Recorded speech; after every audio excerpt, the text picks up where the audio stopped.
Most people think they're monsters, mindless beasts roaming the deep woods looking for something to kill. That's what the movies tell you. That's what the government wants you to believe. But they're wrong. Dead wrong. I met one, face to face, back in 1975, deep in the Cascade Mountains. I had a rifle aimed right at its chest and I didn't pull the trigger. That was the best decision of my life, and the worst. Because what that creature told me, not with words but with something else, has haunted me for 50 years. It gave me a warning about us, about humanity. I've kept my mouth shut for half a century because I was afraid they'd lock me up. But looking at the world today, looking at how we're tearing everything apart, I realize that the creature's timeline is almost up. You need to hear this, before it's too late. My name is Elias Vance. But back in the day, the boys in my unit just called me Red. I served 2 tours in Vietnam. 1st Marine Division. I was a sniper. My job was to sit perfectly still in the mud, wait for hours, sometimes days, and then end a life from 600 yards away. I was good at it. Too good. When I finally rotated back stateside in '75, I didn't come back whole. I left a big part of my soul in that jungle. I couldn't handle the noise of the city, the traffic, the people, the fake smiles. It all felt like a lie. Every time a car backfired, I was back in the bush reaching for a weapon I didn't have. The doctors called it shell shock or combat fatigue. I just called it hell on earth. So I ran. I bought a derelict cabin way up in the Pacific Northwest, miles from the nearest paved road. No electricity, no running water. Just me, my bolt-action Winchester, and the silence. I went up there to forget the war. I went up there to be alone. But I wasn't alone. It started about 3 weeks in. That feeling. You know the one. The hairs on the back of your neck stand up like static electricity. The woods go quiet. Too quiet. The birds stop singing. The crickets stop chirping. It's the sound of a predator entering the room. I thought maybe it was a cougar or a grizzly. I was a hunter. I knew how to handle animals. I tracked them. I anticipated them. But this was different. I'd find footprints that looked human, but were pressed 3 inches deep into hard-packed mud. I'd hear snaps of heavy timber at 3 a.m. that sounded like gunshots. And the smell, a mix of wet pine, ozone, and something ancient, like the earth itself turned inside out. I thought I was the apex predator in those woods. I thought I was the one watching the perimeter. I was wrong. I was being watched. And the thing watching me wasn't an animal. It was a judge. You have to understand my mindset back then. I wasn't just living in the woods, I was hiding in them. I treated that 10-acre plot like a forward operating base in enemy territory. I had tripwires set up, not with explosives, just fishing line and tin cans filled with pebbles. I knew every sight line. I knew every blind spot.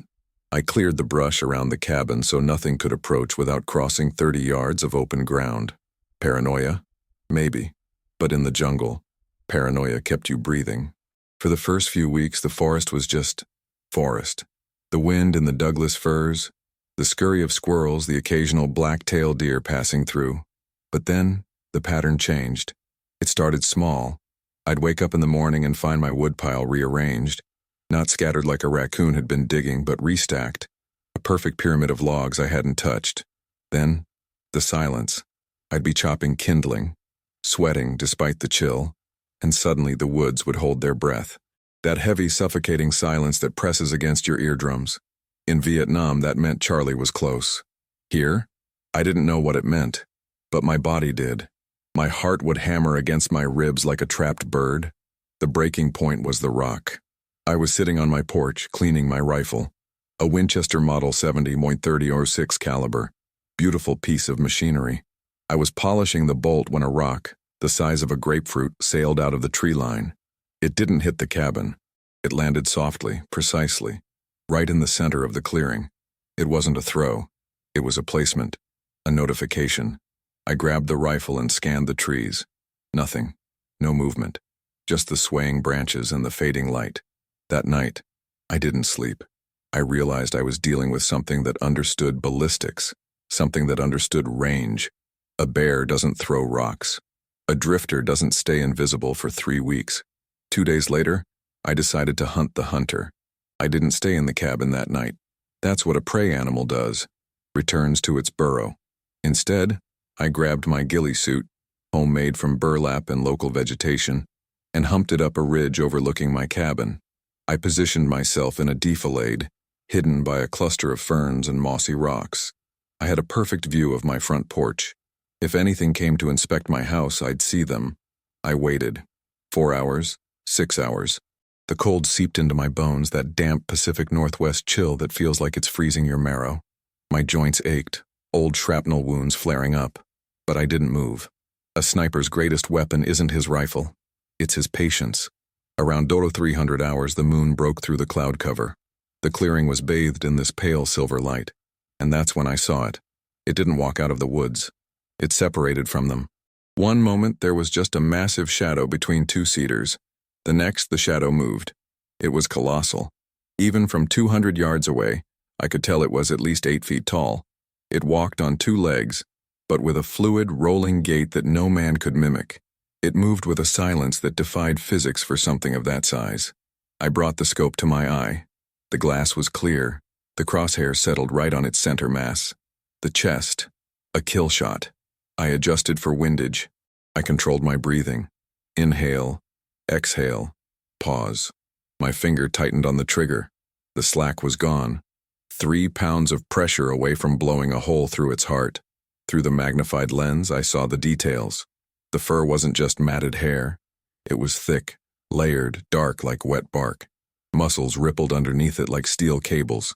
But then, it stopped. It stood right in the middle of my clearing, looking at the cabin. It knew I wasn't there. And then, it turned its head. It looked up, not at the sky, not at the trees. It looked directly at the ridge, directly at me. I froze. I was wearing full camouflage, motionless, downwind, hundreds of yards away in the pitch black.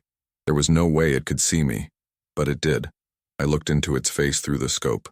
I expected a monster. I expected a snarling beast like the drawings in the tabloids. What I saw stopped my heart. It had a face, a dark, leathery, deeply lined face. But the eyes were amber, wide-set and intelligent. There was no aggression in them. There was curiosity, and something else. Sadness, weariness. It looked like an old soldier tired of the war. We locked eyes through the optic. Me, the destroyer, with my finger on the trigger. Him, the target, standing open and exposed. My training screamed, engage, neutralize, protect the perimeter. But my gut screamed, do not fire. It wasn't fear. I felt fear. This wasn't it. It was recognition. I was looking at something that had a soul. Something that had lived in these mountains since before my grandfather was born. Killing it felt like murder. Not hunting. Murder. I exhaled. A long, shaky breath that fogged up the eyepiece. I took my finger off the trigger. I engaged the safety. The click was microscopic, but in that silence, it sounded like a hammer strike. The creature nodded. I swear to God it nodded. Just a slight dip of its massive chin, acknowledging the truce. Then it turned and dissolved back into the tree line, vanishing as if it had never been there. I lay there in the dirt until sunrise, shaking like a leaf. I knew then that my life had changed. I wasn't alone. And for the first time since Vietnam, I wasn't the only one carrying a heavy burden. The sun came up that morning like a bruise on the horizon, purple and swollen. I hadn't slept. I was still running on adrenaline and caffeine, sitting on my porch staring at that spot in the tree line where the giant had vanished. My military training was screaming at me. Report contact. Call it in. Request support. I knew the protocol. If I went down to the ranger station in Packwood and told them I had eyes on a hostile bipedal biological entity, things would happen fast. The National Guard, the boys from Lewis McCord, maybe even the black suits from D.C., they'd sweep this mountain. They'd burn these woods down to find him. And that's exactly why I didn't go. I looked at my rifle. I looked at the woods. I realized that if I called them in, I'd be bringing the war here. The napalm, the noise, the destruction. I had come here to escape all that. And looking into those amber eyes the night before, I knew he was hiding from something too. We were both refugees. So, I made a decision. A dangerous one. I decided to establish a line of communication. Not with a radio, but with the oldest language in the world. Food. I had a crate of surplus C rations and some newer MREs, meals ready to eat. I'd swiped from the base before discharge. beans and franks. The stuff tasted like wet cardboard and salt, but it was high calorie. I took a packet, walked out to a stump about 50 yards from the cabin, the edge of my safe zone, and set it down. I didn't open it. I wanted to see if he could figure it out. If he was just an animal, he'd chew through the plastic and foil. If he was something else, and he'd open it. I retreated to the porch and waited. Nothing happened during the day. The crows argued, the wind blew. But the next morning, the MRE was gone. I walked out to the stump, my boots crunching on the frost, my heart was in my throat. The packet wasn't torn to shreds, it had been peeled open, cleanly. The contents were licked clean, but the foil pouch itself was folded, actually folded into a neat little triangle, and placed back on the center of the stump.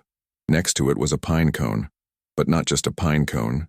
It was a closed ponderosa cone, and stuck into its scales were 3 blue jay feathers arranged in a perfect fan. I picked it up. My hands were trembling. This wasn't foraging behavior. This was art. This was trade. I give you calories. You give me beauty. It was a handshake. For the next few months, this became our ritual. I'd leave food, apples, jerky, sometimes a can of peaches. I opened those for him. Didn't want him cutting his hands. He'd leave things in return. Sometimes it was useful. A bundle of dry kindling tied with woven grass when a storm was coming. Sometimes it was medicinal. A pile of devil's club root right after I'd twisted my ankle. How did he know I was limping? He must have been watching me through the windows. We never saw each other directly during the day, but the feeling of being watched changed. It went from menacing to protective. I'd be chopping wood, and I'd feel eyes on my back, but I didn't reach for the Winchester anymore. I just kept chopping. It felt like having a spotter, a wingman. I started talking to him. I know how that sounds. Crazy old Red, talking to the trees. But I'd sit on the porch in the evening, light a cigarette, and just talk into the darkness. "Sky looks like rain tonight, big guy," I'd say. Or, "Damn knee is acting up again, the humidity." I never got an answer. Just the snap of a twig or a low, vibrating hum that I felt in my chest more than I heard with my ears. It was a low-frequency rumble, like a cat purring but deeper, like a diesel engine idling underground. It was his way of saying, "I'm here. I'm listening." But it wasn't all peaceful. I learned quickly that he understood violence. One afternoon, a coyote was sniffing around my trash cans, getting bold. I came out and shouted, and the coyote snarled at me, baring teeth. Before I could even raise a boot to kick it, a rock the size of a baseball whistled past my ear, moving so fast it blurred, and struck the coyote in the ribs. The animal yelped and scrambled off, dragging a leg. I looked up at the ridge. Nothing moved, but I knew. He was telling me, "I'm watching your 6, but he was also showing me his range. He could have hit me. He could have hit the coyote in the head. He chose a warning shot. He understood the application of force. He understood restraint. That's when I realized he wasn't just a wild man or a missing link. He was a soldier. He was a veteran of a war I didn't know anything about. And we were respecting each other's perimeter. But peace never lasts, does it? The outside world has a way of creeping in. And come spring, the world came knocking. And it brought loud machinery. You think you know what happened next? You think this is where the fairy tale begins? You're wrong. The things I saw in those woods. If you want to know the truth about what the government is hiding out there, hit that like button right now. Let's get this message out before they take it down. Do it for the truth. Winter in the Cascades doesn't just arrive. It conquers. By November, the world had turned into a grayscale photograph. The green was gone, buried under 4 feet of white powder. The temperature dropped so low that the trees would crack like pistol shots in the middle of the night, the sap freezing and expanding until the wood just gave up. Survival became a full-time job. Chopping wood, melting snow for water, keeping the stove fed. If the fire went out, I died. It was that simple. The snow changed the dynamic between us. My tracks were everywhere, and so were his. But his were different. He didn't post-hole through the snow like a man would. Despite weighing probably 600 pounds, he moved on top of the crust. He knew where the ice was thick enough to hold him. He moved like a ghost. It was during a blizzard in mid-December that the wall between us literally became just a wall. The storm was a whiteout, 60-mile-an-hour winds screaming down the valley. My cabin was sturdy, built from old-growth cedar, but it groaned under the assault. I was huddled by the wood stove, wrapped in wool blankets, nursing a cup of whiskey just to stop the shivering. Then I felt it. Not a sound, but a thud. A heavy, soft weight settling against the north wall of the cabin, right behind the chimney. I grabbed the Winchester, instinct flaring up. But then I realized what it was. The chimney stack was the warmest part of the house. The bricks radiated heat to the outside. He was out there, huddled against my wall, stealing my heat. I stood there, hand on the doorknob. My brain said, "He's a wild animal, he's unpredictable, he's right there." But my heart remembered the MREs, the feathers, the protection. I let go of the doorknob. I walked back to the stove and threw on 3 more heavy logs. I opened the damper to get the fire roaring hot. I wasn't just heating the room anymore. I was heating the wall. I sat down in my armchair, leaning my head back against that same north wall. There was maybe 6 inches of timber and plaster between my head and his massive spine. We were back to back, 2 soldiers in a foxhole, waiting out the bombardment. That night, I started talking for real. Not just comments about the weather. I spilled my guts. I killed a kid in Quang Tri. I whispered to the wall. The wind howled outside, but I knew he could hear me. His hearing was supernatural. He was running messages for the VC. Couldn't have been more than 12. I had orders. I took the shot. I paused. I felt a low vibration through the wall. A hum. It wasn't angry. It was grounding. "I still see his face," I continued, tears finally leaking out of my eyes, hot and angry. "I see it every time I close my eyes. I came here to die, you know. I came here hoping the cold or a bear would take me so I wouldn't have to do it myself." The humming stopped. Then, a slow, rhythmic thumping against the wall. Thump, thump, thump. Gentle, like a heartbeat. He was calming me down. A creature that science says doesn't exist was giving me therapy in the middle of a blizzard. The storm broke 2 days later. The silence that followed was deafening. The sun came out, blindingly bright off the snow. I opened the front door, half expecting him to still be there. He was gone, but he had left a message. The snow in front of the porch had been cleared. Not shoveled, but swept smooth, probably with a pine bough.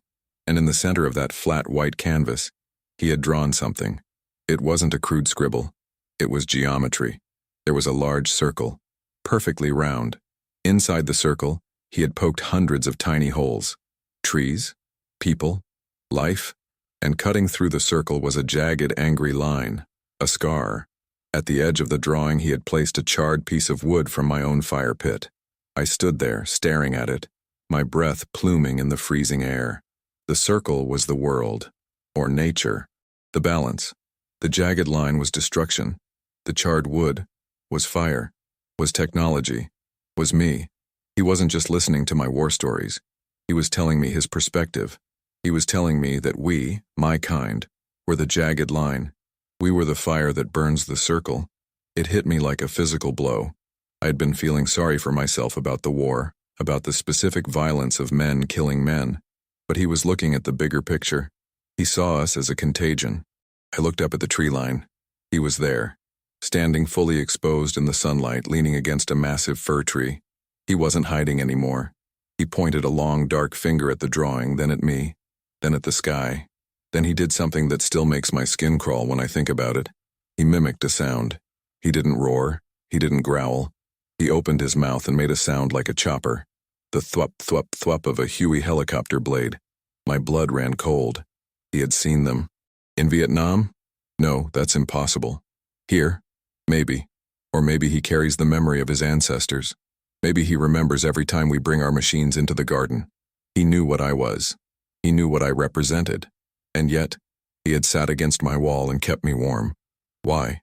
I didn't have the answer then. I just knew that the dynamic had shifted. I wasn't the master of the woods. I was the student, and class was in session. But just as I was beginning to understand him, the real world decided to interrupt. And unlike him, the real world didn't knock politely. Spring 1976 didn't bring flowers. It brought diesel fumes. The snowmelt was heavy that year, turning the trails into rivers of mud. The forest was waking up, stretching its limbs. And then the invasion began. It started with a low drone, miles down the valley. At first I thought it was just the wind in the canyon, but then it got louder.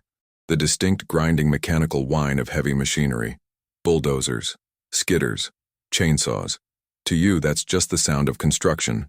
To the thing living in these woods, it was a declaration of war.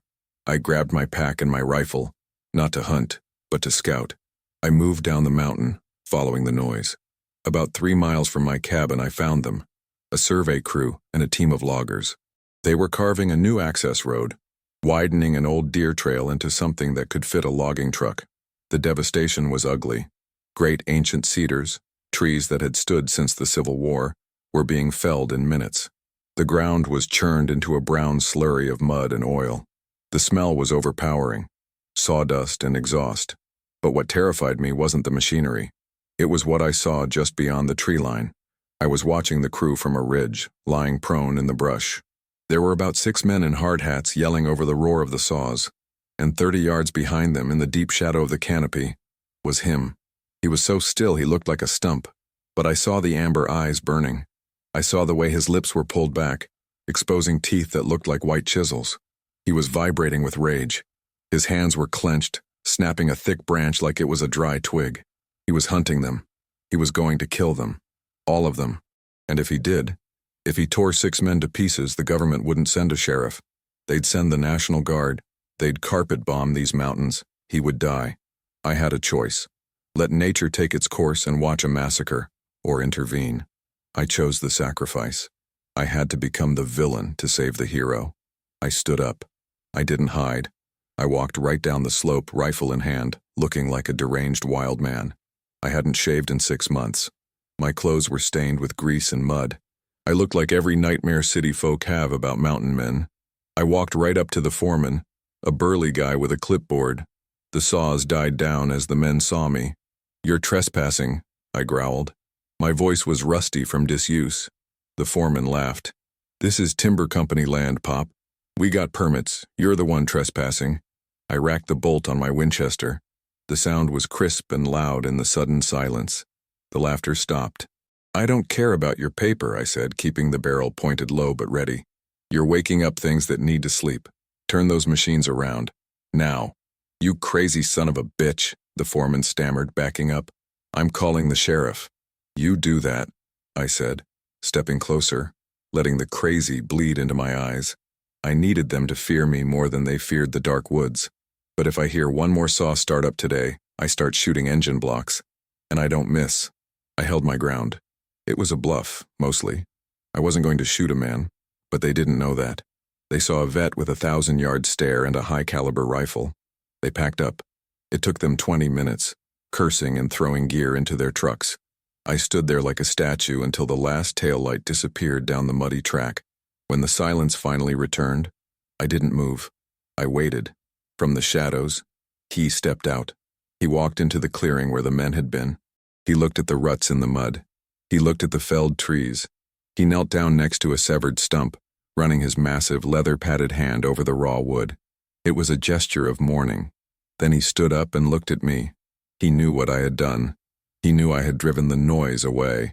But there was no gratitude in his eyes. There was urgency. He walked toward me, closing the distance until he was towering over me. Up close, the smell was intense, musk and pine resin. He reached out. I flinched, but I didn't run. He didn't touch me. He pointed a finger at my chest, then pointed down the valley toward the town, toward civilization. He made a sweeping motion with his arm. Go. He wasn't banishing me. He was warning me. They will come back, and they will bring more. You need to be ready. I went back to my cabin that night knowing I had bought us time, but I had also put a target on my back. The sheriff would come. The crazy vet story would spread. I had sacrificed my anonymity to keep his secret, but I was wrong about one thing. The sheriff wasn't the problem.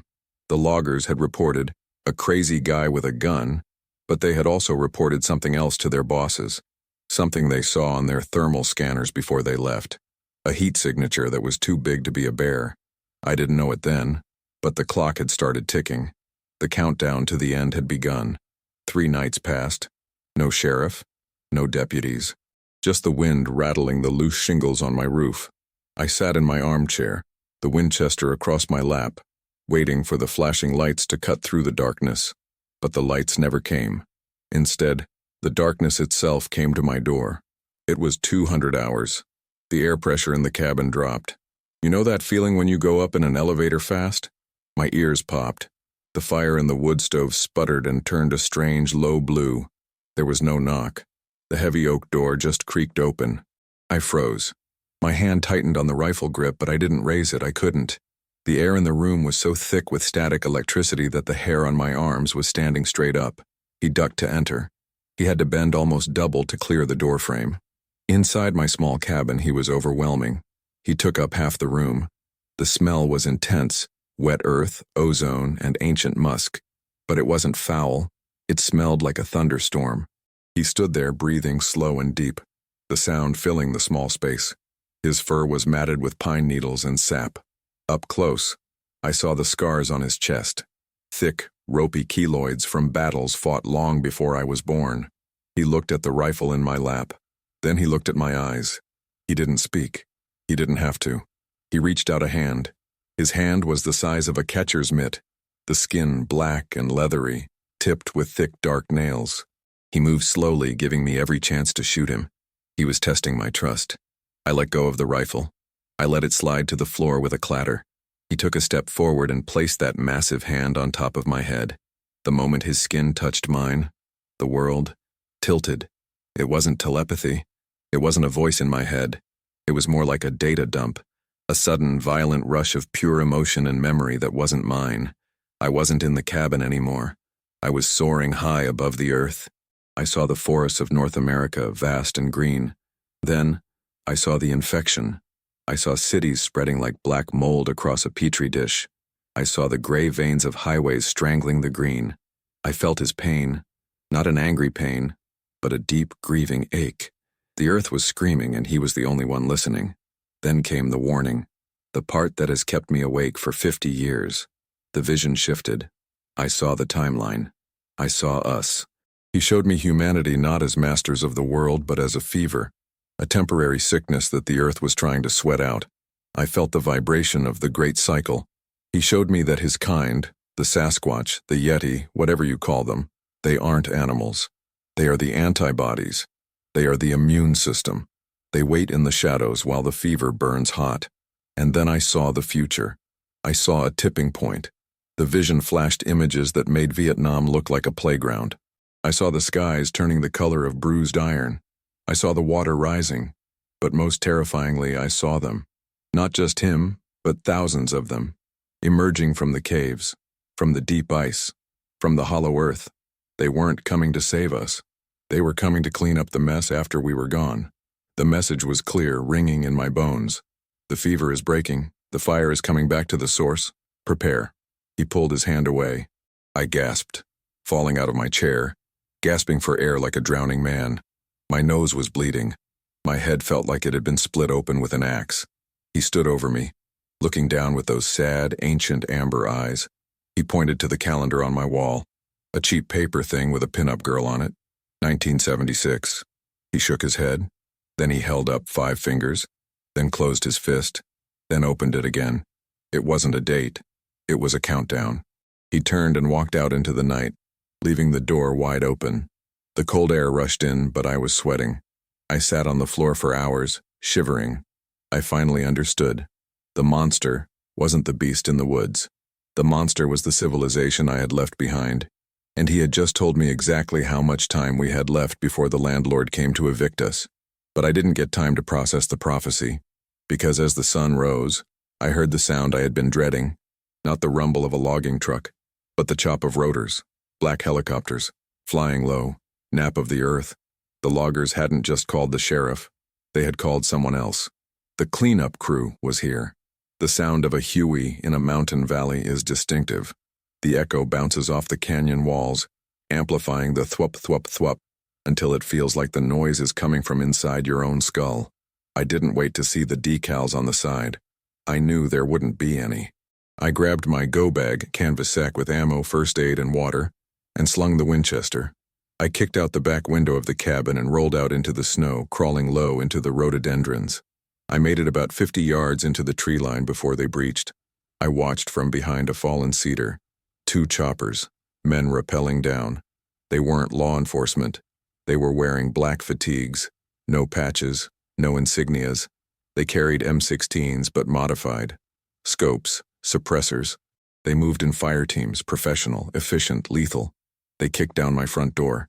Flashbangs went off inside. Pop, pop, pop. White smoke drifted out the windows. They were clearing a structure occupied by a single old man as if it were a VC bunker complex. But they weren't there for me. I was just a loose end. One of the team leaders signaled toward the tree line, directly toward the ridge where he usually watched. They had thermal, or something like it. They knew where he was. "Contact front," someone shouted. The voice was distorted by a gas mask. The woods erupted. It wasn't a firefight. It was a slaughter, but not the way you think. I started moving, flanking them. I had to get to higher ground. As I climbed, I heard the screams. Not human screams. The creature roared. It was a sound that shook the snow off the branches, a primal infrasonic blast of rage that hit you in the gut. I reached my vantage point and looked down.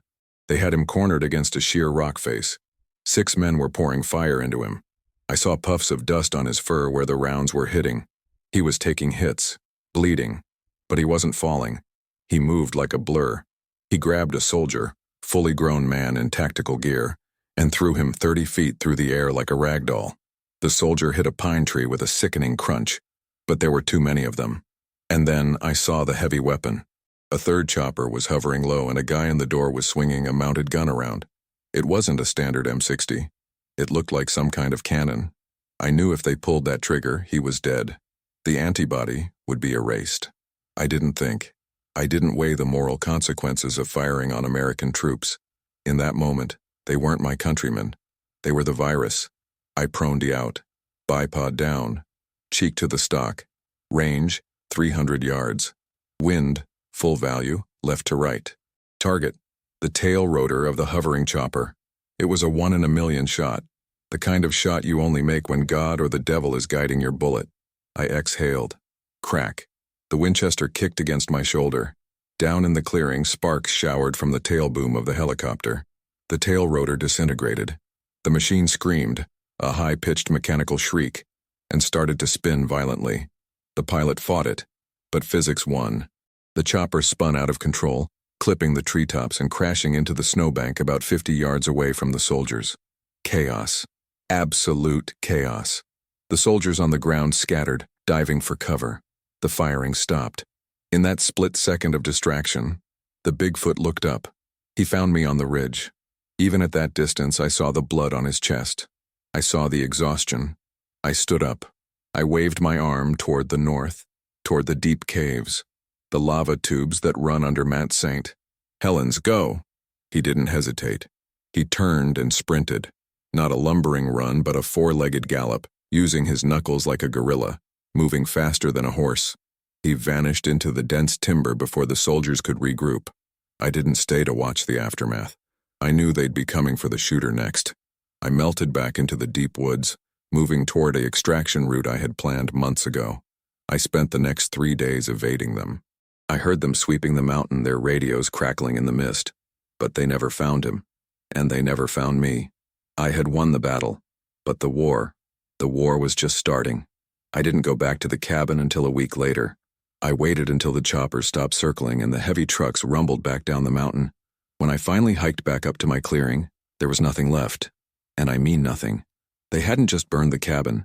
They had erased it. The foundation stones were cracked from intense heat. The ground was scorched black in a 50-yard radius. My truck? Gone. The stump where we traded gifts? Dug up. It was a textbook sanitize operation. Scorched earth. I hiked down to the nearest town, dirty, starving, looking like a beggar. I picked up a newspaper from a trash can outside a diner. There it was, buried on page 4. Forest Service conducts controlled burn in National Forest. Minor training accident reported. Training accident. That was the cover for the chopper I downed. That was the cover for the blood on the snow. I realized then that I was a ghost. Technically, Elias Vance, the hermit, had died in that fire. If I tried to claim my land, they'd find me. If I tried to tell my story, they'd lock me in a padded room or worse. So I drifted. I changed my name. I moved from town to town working cash jobs, mechanic, short-order cook, handyman. I stayed off the grid. I spent 40 years looking over my shoulder waiting for a black sedan to pull up. But they never came. I guess they figured the fire killed me, or the woods did. I never saw him again. Not physically, but 5 years later, when Mount St. Helens blew its top in 1980, I watched the ash cloud turn day into night and I felt that same vibration in my chest. The earth was screaming.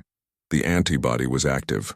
I knew he was out there, deep in the lava tubes, waiting, watching, counting down the days until the fever broke. Epilogue. The final countdown, visual, returns to the present day. The old man, Elias, leans close to the lens. His eyes are watery but intense. He holds up the single bullet casing he's been toying with. That was 50 years ago. Look around you now. Look at the news. Look at the weather. The fires are getting hotter. The storms are getting bigger. The fever is peaking, just like he showed me. I'm an old man now. I don't have much time left. But neither do you. The creature, the Sasquatch, he wasn't a monster, he was a messenger. And the message wasn't for me, it was for all of us. He told me the earth has an immune system, and when the infection gets too deep, the antibodies don't just target the virus. They burn the whole body to save the life. They are waking up. I hear the stories. More sightings, more disappearances. The government calls them missing 411 cases or animal attacks. I know better. The guardians are coming out of the shadows. They are preparing to reclaim the garden. My advice? If you see something in the woods, if you feel that silence press against your ears, don't run, don't shoot, just bow your head. Show them you're not part of the disease. Show them you're worth saving. Because when they come back, they won't be throwing rocks.